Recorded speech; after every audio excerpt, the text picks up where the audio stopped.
Today I am discussing theory and practice of GST semester 6 short question answers. What is GST in? GST in Goods and Services Tax Identification Number. IN stands for Identification Number. Is a 15-digit unique number given to every business registered under the GST system in India. GST इन मालूम है ना आप लोगों को? एक identification number रहता, अगर आप शॉप्स को गए तो रजिस्टर्ड अंडर GST बोल के एक नंबर रहता, 15 डिजिट का नंबर रहता, that is called as goods and services tax identification number रहता. वो एक यूनिक नंबर रहता गिवन टू एवरी बिजनेस जो रजिस्टर्ड करे under GST system in India, उनके लिए वो रहता. Structure of GSTN includes the state code रहता, पहले फर्स्ट 2 डिजिट जो है स्टेट के कोड रहते. The businesses PAN next 10 digits. Entity number default letter रहता usually Z and a check code. Purpose, it helps the government track a business's GST payments, filing, ensure proper tax compliance. Purpose क्या रहता है ये GST? तो ये government के लिए helpful रहता है जब ट्रैक करने के लिए बिजनेसेस GST पेमेंट्स कितना हो रहा, filing and ensure proper tax होना बोल के जो है सो उसके लिए ये पर्पज़ रहता. Next requirements. Any businesses exceeding the GST threshold limit 40 lakhs for goods must register and obtain GSTN. तो जिसके भी 40 lakhs रहता गुड्स के लिए रिक्वायरमेंट जिसके कितना है, exceeding the GST threshold limit कितना है 40 lakhs rupees for goods must register and obtain in a GSTN. Use it must be mentioned on all GST invoices returns and if is necessary for claiming input tax credit के लिए भी ये काम आता. So these are the 5 points. If you write for the short question, if you get what is GST in, that is identification number, then that is sufficient for you. Now next question we have, what is inward supply? Inward supply refers to the receipt of goods. Inward बोले तो आना अपने पास, ठीक है. Outward means अपन sell करना. Inward supply means refer to the receipt of goods. Goods के रिसीप्ट रहता है और सर्विसेज के by a registered person. This is called as inward supply. It includes purchases रहते हैं इसमें, services received and stock transfer from other branches. अगर दूसरा ब्रांच है अपने को बहुत सारे, तो वहाँ से भी अगर कुछ स्टॉक ट्रांसफर हुआ अपन रिसीव कर रहे तो वो भी इसके अंदर आता है. इनवर्ड सप्लाई में क्या क्या आता, अगर अपन डायरेक्टली कुछ परचेज करें या कोई सर्विस रिसीव करें and stock transfer from other branch also, and it can be received from registered और अनरजिस्टर्ड सप्लायर्स. इनवर्ड सप्लाई कब कुछ भी हो सकता है, ठीक है. आप जो परचेज करते हैं सामान वो आप रजिस्टर्ड सप्लायर से भी परचेज कर सकते हैं, अनरजिस्टर्ड सप्लायर से भी परचेज कर सकते हैं. Inward supplies are important for input tax credit under GST. Inward supplies बहुत इंपॉर्टेंट रहता है for the input tax credit under GST के लिए. Details of inward supplies are reported in GSTR 2A 2B and used for reconciliation. So these are the 5 points you have to write for the question inward supply. It's clear no? Inward supply क्या रहता है, ये एक receipt of goods रहता और services by a registered person. अगर आपका registered है GST में तो आप रिसीव कर रहे हो तो आपके लिए वो इनवर्ड सप्लाई है. लेकिन जो आप सप्लाई रिसीव कर रहे हैं वो क्या है, आपको रजिस्टर्ड अनरजिस्टर्ड सप्लायर से आप रिसीव कर सकते हैं. Now next question we have, write a short note on composite supply. Composite supply means a supply of 2 or more goods or services that are naturally bundled and supplied together. Composite goods अपन देखते ना एक के साथ एक जुड़े हुए रहते, तो कॉम्पोजिट सप्लाई में भी क्या रहता, मीन्स ए सप्लाई ऑफ 2 और मोर गुड्स, 2 या 2 से ज़्यादा गुड्स और सर्विसेज नेचुरली बंडल करती है अपन, सप्लाई टुगेदर, तो वो क्या होते हैं, कॉम्पोजिट सप्लाई बोलते हैं अपन उसको. One of the item must be a principal supply रहता which give the main character to the entire bundle. All items in a composite supply are taxed. उसके अंदर जो भी रहते ना, प्रिंसिपल सप्लाई के अंदर जो भी रहता और मेन बंडल जो भी रहता एंड दूसरे जो भी अलग चीज़ें अपने को मिले हुए रहते, उन पूरे सारे चीज़ों पे जो है अपने को टैक्स लगता. तो ऑल आइटम्स जितने भी रहते कॉम्पोजिट सप्लाई में, 2 और मोर गुड्स अपन सप्लाई कर रहे हैं ना कॉम्पोजिट सप्लाई में, तो जितने भी गुड्स रहते हैं सबको टैक्स लगता at the rate of applicable to the principal supply. Principal supply मतलब जो मेन गुड है जी, उसको जितना टैक्स अप्लाई है वैसे सेम टैक्स जो है सो कॉम्पोजिट प्रोडक्ट को भी लगता. Example, buying a mobile phone with a charger, the phone is the principal supply है, ठीक है. तो चार्जर आपका उसके साथ का ही जो रहता वो आपको कंपोजिट सप्लाई बोले, तो ऐसा एक के साथ एक आइटम कंपल्सरी जो है सो जुड़े हुआ रहता। Composite supply helps in simplifying tax treatment for bundle goods of services. तो कॉम्पोजिट सप्लाई हो रहा, क्या आपके प्रोडक्ट क्या हो रहे, ये जो है सो जीएसटी के लिए बहुत, टैक्स के लिए सिंप्लीफाई के लिए बहुत ज़रूरी रहता। So this are the 5 points you have to write in a short if you get the question composite supply. समझ में आ रहा ना आप लोगों को, एक आइडिया मिल जा रहा ना कि अगर ये क्वेश्चन पूछे तो क्या लिखना है अपने को, ठीक है। कंपोजिट सप्लाई बोले तो 2 और more good services naturally bundle रहते हैं अपने को, सप्लाई करते जब together, and one of the item उसमें प्रिंसिपल रहता which give the main character रहता इंटायर बंडल का। ऑल आइटम्स उसमें composite supply are tax at the rate of applicable to the principal supply.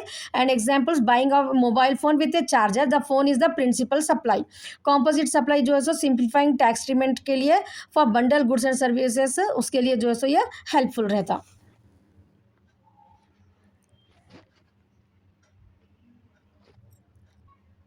Now next question we have, explain about place of supply. Place of supply refers to the location where goods or services are deemed to be supplied under GST. Place of supply में refers to the location, एक location को अपने को बताना रहता where, जहाँ पर goods और service जो है सो deemed to be supplied under GST, GST के rules के हिसाब से आप ये place पे जो है सो goods को supply कर रहे हैं, ठीक है, उसके लिए आपको यहाँ पर indicate करना रहता। It helps define whether a transaction is intra-state हो रही with in the, intra state बोलते हो आप स्टेट के अंदर ही अगर ट्रांसफर कर रहे हो तो उसको इंट्रा स्टेट बोलते हैं, और इंटर स्टेट हो रही, स्टेट्स के बीच में हो रही, उसको मालूम करने के लिए प्लेस ऑफ सप्लाई बहुत ज़रूरी रहता, ठीक है ना। कई क्यों रहता प्लेस ऑफ सप्लाई ज़रूरी, क्योंकि आप इंट्रा स्टेट कर रहे हैं सप्लाई या इंटर स्टेट सप्लाई कर रहे हैं वो मालूम करने के लिए। Intra state supplies attract CGST and SGST, while inter state supplies attract IGST, ठीक है। ये आपको लिखने का रहता है प्लेस ऑफ सप्लाई में। Third point, for goods place of supply is usually where the goods are delivered. से प्लेस ऑफ सप्लाई में तो एक्चुअली आप कहाँ पर रिसीव कर रहे, नहीं आप कहाँ पर डिलीवर कर रहे, वो प्लेस के लोकेशन को आपको यहाँ पर इंडिकेट करने का रहता। For goods place of supply is usually where the goods are delivered. For services के लिए it depends on the location of the recipient और performance of the service, service की परफॉर्मेंस पे और लोकेशन ऑफ द रेसिपिएंट का location कहाँ पर है सर्विस के लिए, उस पर डिपेंड रहता। It's clear no. Now next question we have, write about supply of services. Supply of services includes activities like leasing, leasing पे देते ना अपन, रेंटिंग, प्रोफेशनल वर्क और consultancy and other intangible offerings, ये पूरे अपने को सप्लाई ऑफ सर्विसेज में आते। सप्लाई ऑफ सर्विसेज में लीजिंग, लीज पे जो प्रॉपर्टी देते हैं, रेंटिंग पे, प्रोफेशनल का जो भी वर्क रहता है, कंसल्टेंसी के जो रहते हैं, ये पूरे, और इंटेंजिबल अदर ऑफरिंग्स भी आते हैं इसमें। It covers all forms of supply made for a consideration, लेकिन जो भी सप्लाई आप कर रहे हैं वो फ्री ऑफ सप्लाई नहीं रहना, कंसिडरेशन रहना। कंसिडरेशन में समथिंग इन रिटर्न, अगर आप जो भी सर्विस प्रोवाइड कर रहे हैं, ठीक है, उसके लिए आप कुछ अमाउंट पेमेंट का वहाँ पर लिए हुए रहना in the course of business में। Services are treated differently from goods, different mainly in terms of place of supply and time of supply rules. Services जो है ना बहुत डिफरेंटली ट्रीट होते हैं गुड्स फ्रॉम गुड्स से, mainly in terms of place of supply क्या है, just now we have seen ना, प्लेस ऑफ सप्लाई बोले तो गुड्स अगर रहते तो जहाँ पर डिलीवर हो रहे, प्लेस ऑफ सप्लाई में सर्विसेज के केसेस में क्या होता, रिसिपिएंट कहाँ है सर्विसेज जो ले रहे सो वो अपने को वहाँ पर देखने का रहता। And time of supply and product की क्वालिटी क्या है उसके ऊपर जो है सो डिपेंड रहता सर्विसेज का। Even certain activities without consideration like services between related parties may be treated as supply under GST only. अगर आप रिलेटेड पार्टीज को भी यहाँ पर कुछ सर्विस प्रोवाइड कर रहे, even though that is also come under GST।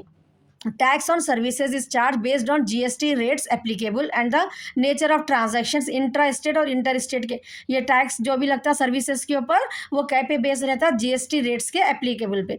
और नेचर क्या है ट्रांजैक्शंस का, इंट्रा-स्टेट है और इंटर-स्टेट आप सर्विसेज प्रोवाइड कर रहे हैं उसके ऊपर डिपेंड रहता है tax of service. So this are the 5 points, if you write that is sufficient for you to write the short question. Now next, this is an important question. What is debit note? A debit note is issued by a seller. Debit note आप लोग inter first year में याद होगा आप लोगों को, ठीक है, ये टॉपिक था आप लोगों को। अब यहाँ टैक्सेशन पॉइंट ऑफ व्यू अपने को लिखने का है। ए डेबिट नोट क्या रहता है, इशूड बाय ए सेलर। कौन इशू करते हैं, सेलर इशू करते हैं to the buyer when the original invoice is under charge. It is use to increase the taxable value और tax amount of a previous invoice. यहाँ पर debit note में original invoice को under charge करके, ठीक है। ये डेबिट नोट क्या होता है? Issue by a seller to the buyer, को इशू कर रहे कब? One the original invoice is under charge. Under charge means come charge करते, ठीक है। अगर कोई एक बिजनेसमैन है, वो लोग क्या करते हैं, अगर सपोज 20 लाख का कुछ परचेज करे तो इन टैक्स से बचने के लिए क्या करते हैं वो लोग? अंडर चार्ज करते हैं उसको, जो है सो सिर्फ 10 लाख का इनवॉइस बनाओ बोलते। So it is use to increase the taxable value और tax amount of a previous invoice. Common reasons include extra goods supplied, extra goods supply कर सकना, प्राइस रिविजन्स के लिए और टैक्स एरर के लिए, जो है सो कॉमन रीजन रहते हैं डेबिट नोट के। It must be reported in the GST returns में बताना रहता of the month it is issued, कौन से मंथ में इशू करे debit note. Debit note help maintain transparency रहती है and correct invoicing under GST law. तो हर कोई जो है सो बिजनेस में ये आपको बना के नहीं देते ओरिजिनल इनवॉइस को अंडर चार्ज करके, ठीक है। ये जो है सो एक्चुअली फ्री है, ट्रांसपेरेंसी को चेक करने के लिए जीएसटी की तरफ से ये रूल है डेबिट नोट का। डेबिट नोट क्या के लिए है? ट्रांसपेरेंसी एंड करेक्ट इनवॉइसिंग होना अंडर जीएसटी लॉ के हिसाब से, बोल के अपने को ये कॉन्सेप्ट जो है सो डेबिट नोट जीएसटी में आता। Now next question we have, what is bill of supply? A bill of supply is a document, ये भी एक document है bill of supply, issued when no tax is charged on the supply of goods and services, ठीक है। goods and services पे अगर कुछ charge नहीं हुआ टैक्स का तो ए बिल ऑफ सप्लाई जो है सो डॉक्यूमेंट इशू करते हैं। ये जो है सो जब भी गुड्स ट्रांसपोर्ट होते हैं उसके लिए यूजफुल रहता है ये डॉक्यूमेंट।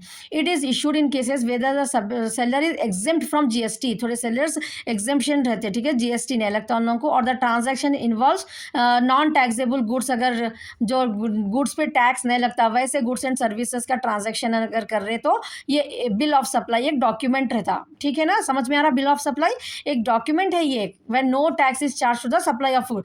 तो कब चार्ज नहीं करते? जब सेलर एग्जेम्प्टेड है फ्रॉम जीएसटी से, और non taxable goods and services जब ट्रांजैक्शन होते हैं। It is typically use by GST registered businesses, ये जीएसटी के रजिस्टर्ड बिजनेसेस जो रहते हैं एक्चुअली प्रोवाइडिंग एग्जेम्प्ट और जीरो रेटेड सप्लाई रहती है उन लोगों को थोड़े गुड्स के लिए।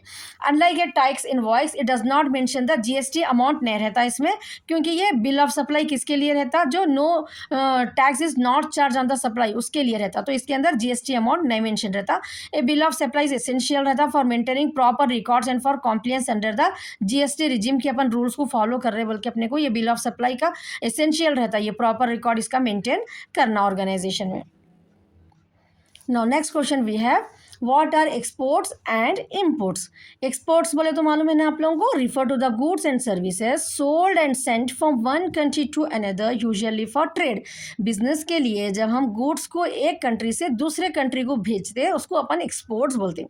इम्पोर्ट्स उसका ऑपोजिट रहता है। इम्पोर्ट्स आर द गुड्स और services brought in a country, एक कंट्री में हम ला रहे गुड्स को फ्रॉम अब्रॉड फॉर ट्रेड और कंजप्शन, या बिजनेस के लिए ला रहे हम वो, या अपने को कंजप्शन के लिए यहाँ पर ला रहे तो उसको इम्पोर्ट करना बोलते हैं। Exports are generally zero rated under GST, meaning no GST is levied on exported goods और सर्विसेज। एक्सपोर्टेड ज़्यादातर जो है ना गुड्स एंड सर्विसेज के no zero rated under GST रहते हैं। And import attracts IGST, integrated GST, I stands for integrated. तो imports attract क्या उसमें क्या रहता? To be paid at the time of custom clearance करते जब इंटीग्रेटेड जीएसटी, ठीक है, इंटीग्रेटेड इम्पोर्ट करते जब अपने को पे करने का रहता। बोथ एक्सपोर्ट्स एंड इम्पोर्ट्स बहुत इंपॉर्टेंट क्रूशियल रोल प्ले करते हैं इंटरनेशनल ट्रेड में, affecting economies and the flow of goods and services between countries. ये एक्सपोर्ट एंड इम्पोर्ट्स के थ्रू से अपने बिजनेस को बहुत एक्सपैंड कर सकती है अपन, ठीक है। यहाँ पर अपने को जो है सो फ्लो होते goods and services from different countries.